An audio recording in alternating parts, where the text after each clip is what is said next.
জানো তো, ছোটবেলা থেকেই আমি ভীষণ শান্তিপ্রিয় মানুষ। চুপচাপ নিরিবিলি একাকিত্ব জীবনটাই আমার বেশ ভালো লাগতো। কারোর সাথে গিয়ে গাল গল্প করে টাইম নষ্ট করা আমার একদম পছন্দ হতো না। সাধারণ মধ্যবিত্ত ঘরের মেয়ে হওয়ার দরুন হয়তো ছোট ছোট ইচ্ছেগুলো কখনো পূরণ হতো না। এই ইচ্ছেগুলো পূরণ করার জন্য ঠিক 11 ক্লাস থেকেই আমি টিউশনি পড়ানো ধরলাম। বাবারা যতটুকু দেওয়া ততটুকু তো দিতই, তারপরেও কিছু আশা আকাঙ্ক্ষা এগুলো তো থেকে যেত, তাই না? সেগুলোকে পূরণ করার জন্য নিজের হাত খরচটা নিজেই চালিয়ে নিতাম।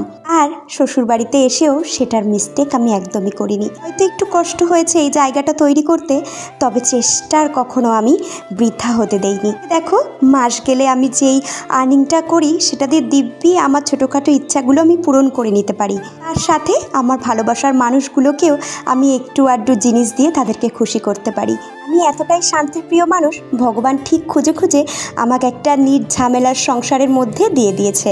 এখানে নেই কোনো ঝঞ্ঝাল ঝামেলা চিৎকার অশান্তি।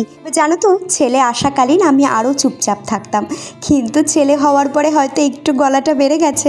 প্রথম এসে যখন আমি এত চুপচাপ থাকতাম, আমার শ্বশুর শাশুড়ি হয়তো একটু মন কষাকষি হতো। তো আমাদের বাড়ি বৌমা কারোর সাথে কথা বলে না, মিশতে পারে না, কিন্তু ওরা আস্তে আস্তে বুঝতে পেরেছে আমি নিজের মতো নিজে থাকতে বেশি পছন্দ করি। তোমাদের সাথে তো প্রতিদিন মর্নিং ভিডিও শেয়ার করি, আজকে একটু বিকেল থেকে যেসব কাজবাজগুলো করি সে